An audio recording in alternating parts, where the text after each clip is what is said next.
It all began with an elderly widow offering her friend £200,000 for house repair.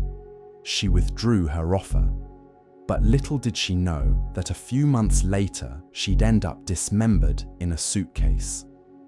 The same humble friend she called a spiritual healer would soon become the UK's first woman to ever be sentenced to life on live television.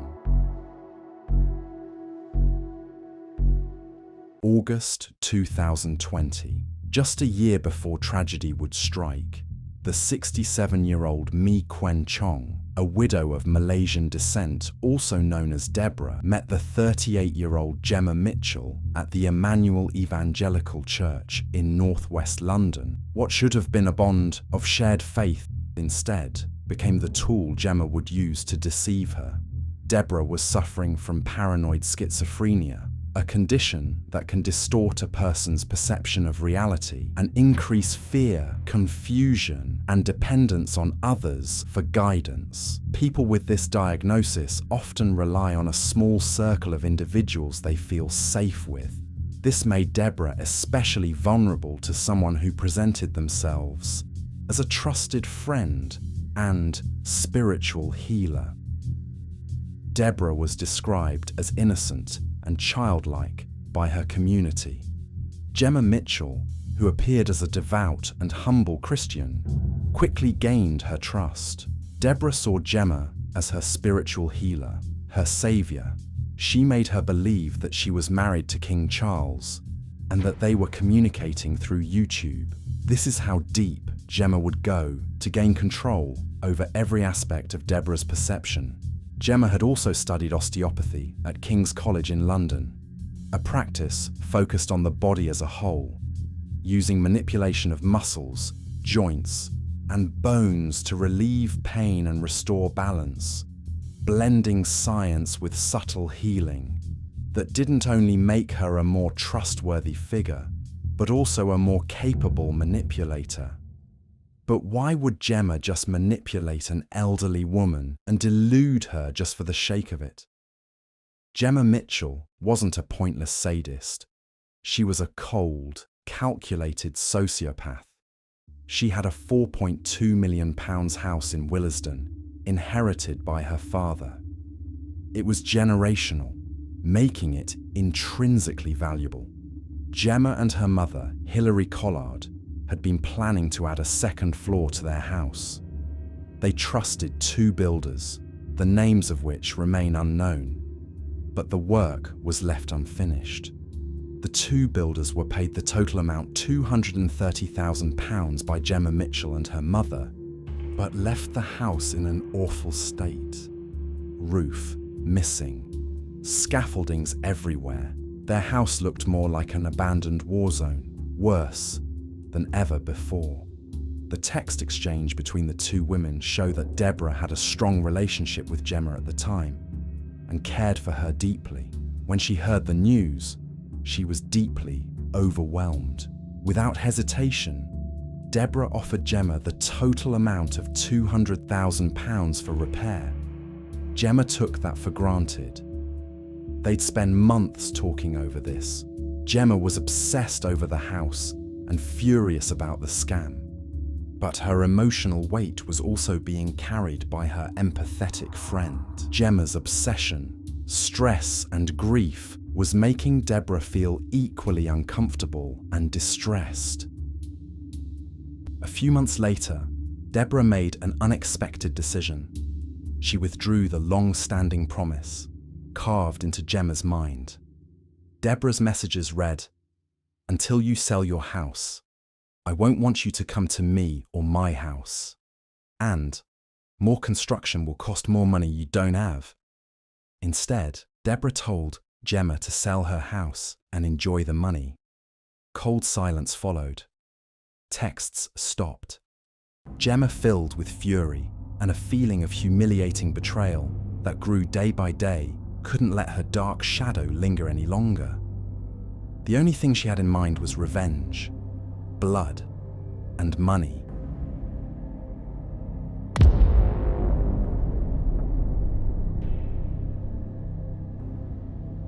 It was the 11th June 2021, an early summer morning in Willesden. Destination: Wembley, Chaplin Road, where the 68-year-old Deborah was living. Jemma Mitchell was ready to execute her evil plan. At 8 a.m, CCTV footage at Chaplin Road catches her walking steadily towards Mee Kuen's address with a large blue suitcase beside her. She knocked the door. Deborah answered, having no clue what was about to unfold. Jemma grabbed an object.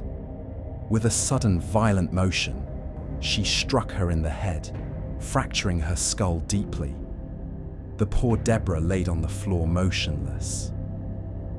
You'd think that Jemma took the revenge she thirsted for.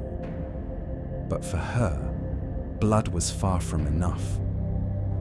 In the 5-hour window in which Jemma stayed in Deborah's house, she searched for her estate documents to attempt forging her will to inherit the total £700,000 worth of her estate.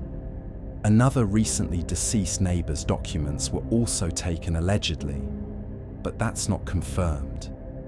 Jemma then proceeded to behead her and cut her in pieces. She broke her ribs and with terrifying precision defleshed her face. Then she proceeded to put the remains of the dead body into that large blue suitcase.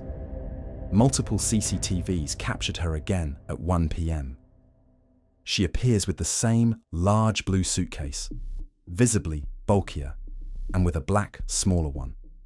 The smaller one containing the estate documents.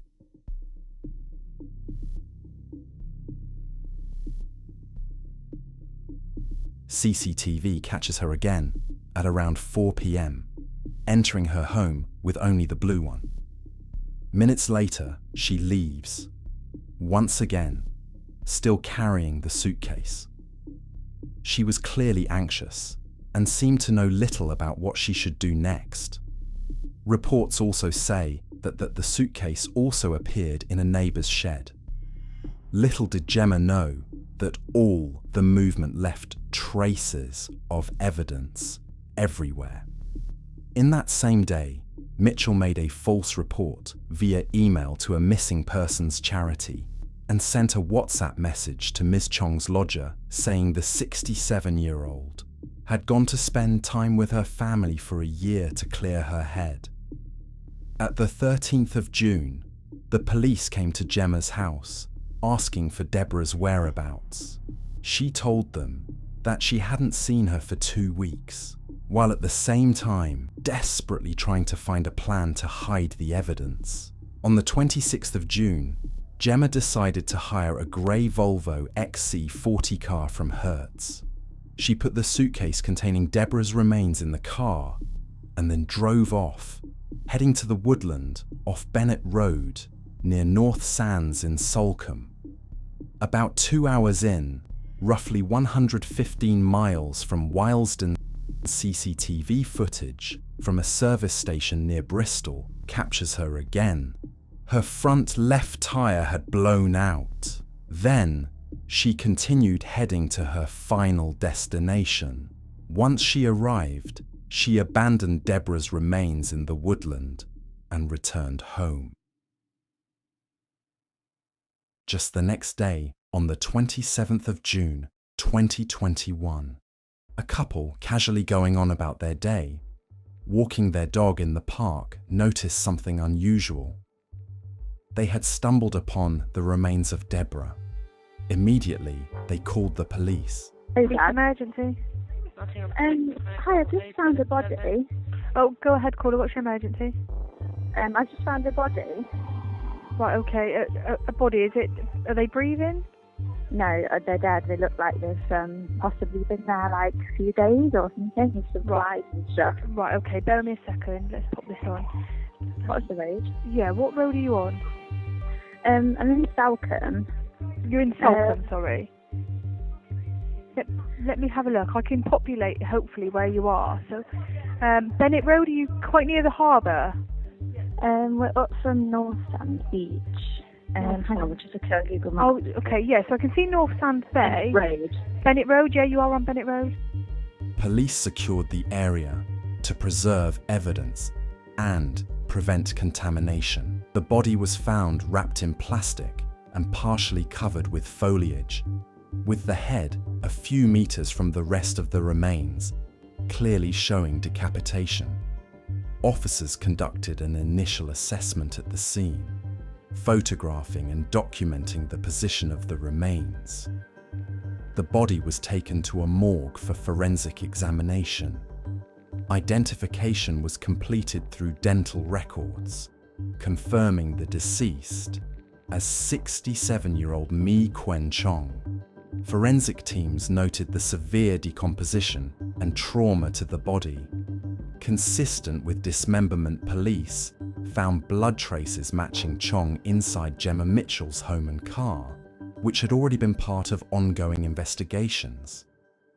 Investigators reviewed phone records, GPS, and CCTV to trace Mitchell's movements. The Volvo hire car used to transport the body was tracked via CCTV and GPS, and its mileage matched the trip from London to Salcombe. What Jemma thought would be a traceless revenge was all captured in 4K. The blood traces, the CCTV footage, her lies. She once told the police that she hadn't seen Deborah for 2 weeks, while simultaneously reporting her missing to a charity. Every lie, every trace, every camera frame stacked against her, all leading to her. The police didn't need more than a week to make the arrest. At 6th of July at midnight, police busted into Jemma's dilapidated property and arrested her.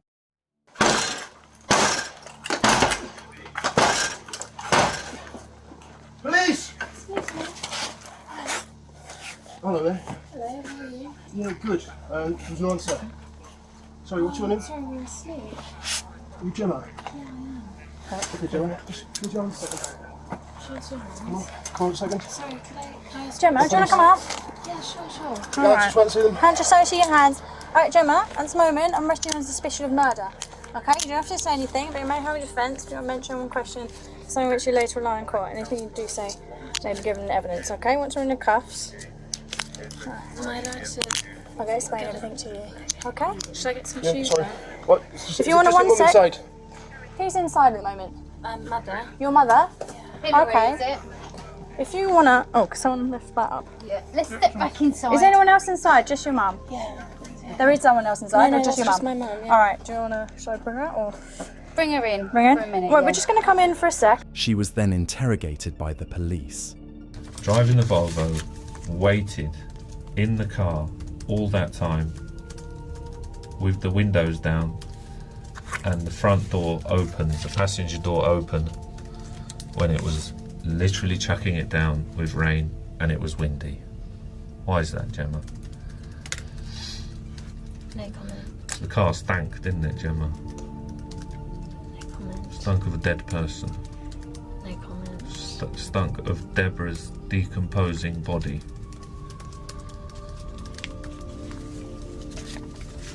Is that right, Jemma? No comment. Jemma Mitchell was sentenced to life imprisonment, with the minimum term being 34 years. The judge, Mr. Justice Pepperell, made it very clear that Jemma Mitchell's crime was calculated, cold, and merciless. He emphasized several key points in his sentencing remarks: premeditation and planning. The murder was not spontaneous. It was carefully orchestrated over time, from the text exchanges to the theft of documents, and the methodical disposal of the body, exploitation of vulnerability. He highlighted how Mitchell targeted Mee Kuen Chong's mental health issues and used her trust to manipulate and control her. The judge noted that Mitchell showed no genuine regret for her actions, underlined by her behavior during the investigation and trial. The act of beheading and dismembering her friend was described as horrific and depraved, marking it as one of the most extreme forms of murder in modern UK criminal history. Jemma Mitchell's mother, Hilary Collard, consistently denied any knowledge of her daughter's plans or actions. She stated she had no awareness of the murder, the theft of documents, or the disposal of Mee Kuen Chong's body. Regarding the forged will, she also denied involvement. Authorities and the court found no evidence directly implicating her in the crime itself, and she was not charged. Jemma Mitchell's stance was cold, calculated, and unrepentant. From her arrest through interrogation and court appearances, she denied any wrongdoing initially, attempting to downplay her involvement. Witnesses and reports noted that she smirked and even smiled at her mugshot, giving the impression that she felt no remorse for murdering Mee Kuen Chong and attempting to inherit her estate. Jemma Mitchell's actions left a trail of blood, lies, and unimaginable cruelty, and the cost was more than just one life. It was the destruction of innocence, trust, and security. Mee Kuen's story is a stark reminder how manipulation and obsession, when left unchecked, can turn ordinary moments into unthinkable tragedy, and how, in the blink of an eye, everything we take for granted can vanish forever.